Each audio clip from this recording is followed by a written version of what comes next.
Nigeria, the most populous nation in Africa, with nearly 200 million people, a variety of spoken languages, including the third largest English-speaking population on Earth, has a long history stretching back to the oldest identified civilization in West Africa, known today as the Nok culture. They were master sculptors in a variety of materials, ranging from terracotta to bronze. The Nok were centuries ahead of their neighbors, and were smelting iron weapons by at least 550 BC, and perhaps as early as 1000 BC.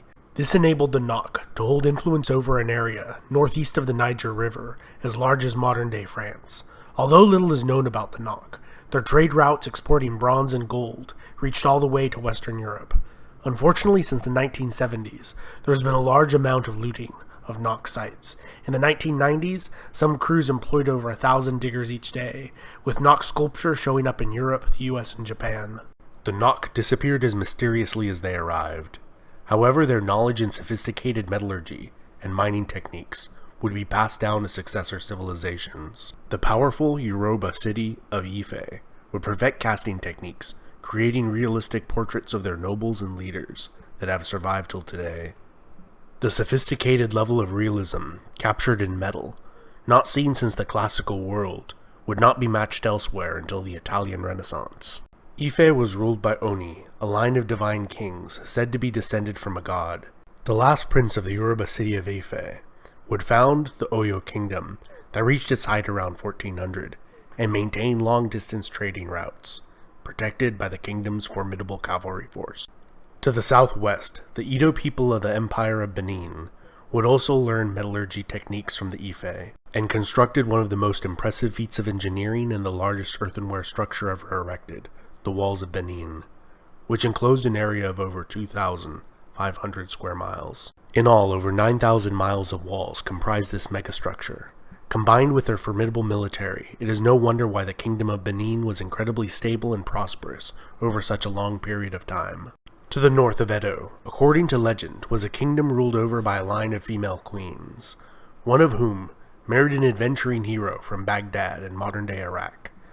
Their sons would rule over a collection of powerful city-states. Over the centuries, Hausaland would unite for short periods of time. However, squabbling and intrigue was the norm. Throughout this period, they maintained amicable relations with the Mali Empire, their economic competitor to the northwest, where many Islamic clerics migrated from to join the courts of the Islamic urban elite of the Hausa kingdoms. The Igbo kingdom of Nri was ruled by a priest king, and expanded its territory through sending converts to spread their faith in surrounding cities and towns.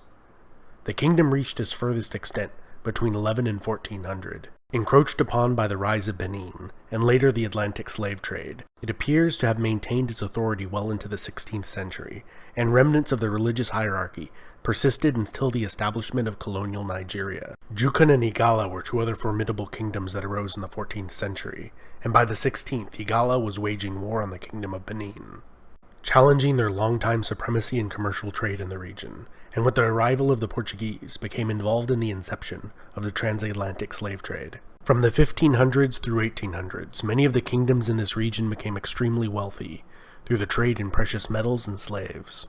However, as the abolishment of the slave trade became widespread throughout the Western world, their fortunes began to stagnate. In 1804, the Sokoto Caliphate would conquer and unite the Hausa kingdoms. At its height, the Caliphate linked over 30 different emirates and was populated by over 10 million people, forming the most powerful state in the region. In his conquest, it captured approximately 2.5 million non-Muslim slaves, whom they put to work in large plantations and heavily incentivized to convert to a more comfortable life.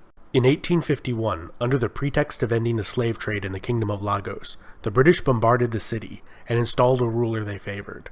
10 years later, they annexed the city in 1861, establishing the crown colony of Lagos. Lagos has been a prosperous commercial center ever since. The Royal Niger Company was established in 1879 to administer the region, and by 1900 had conquered all of southern Nigeria, destroying much of the fabled walls of Benin. The company was disestablished that same year. The Protectorate of southern Nigeria was established, and the conquest of the Sokoto Empire began in 1900. and by 1903, all of modern-day Nigeria was under British control. The colony and protectorate of Nigeria lasted for 46 years, and was governed through a system called indirect rule, where regional emirs and local rulers were given wide authority as long as the colonial government was allowed to conduct its business and gather taxation. In 1960, the First Republic of Nigeria obtained its independence from the British Empire, which was weakened after fighting the Second World War. In 1967, the Republic of Biafra was declared in the southeast of Nigeria, fueled by the persecution of the Igbo living in northern Nigeria, and control over the lucrative oil production in the Niger Delta played a major role in fueling this conflict that saw over 150,000 soldiers killed and millions displaced. The Civil War initiated a series of military leaders of Nigeria, lasting after the Civil War had ended with a united Nigeria. Following the assassination of General Murtala Muhammad, his successor initiated a process of disestablishing military rule and bringing back a republic. This republic was short-lived, lasting from 1979 to 1983, when it was overthrown again. After 8 years of rule by General Ibrahim, he re-established a democracy that lasted for less than a year, which was overthrown by General Sani Abacha. Abacha died mysteriously and was buried without an autopsy. His successor again re-established a democracy that has lasted till the current day. This has been Epimetheus, and I hope you enjoyed that overview of Nigerian history. Don't forget to hit the bell icon to get notifications every time I make a new video, and subscribe.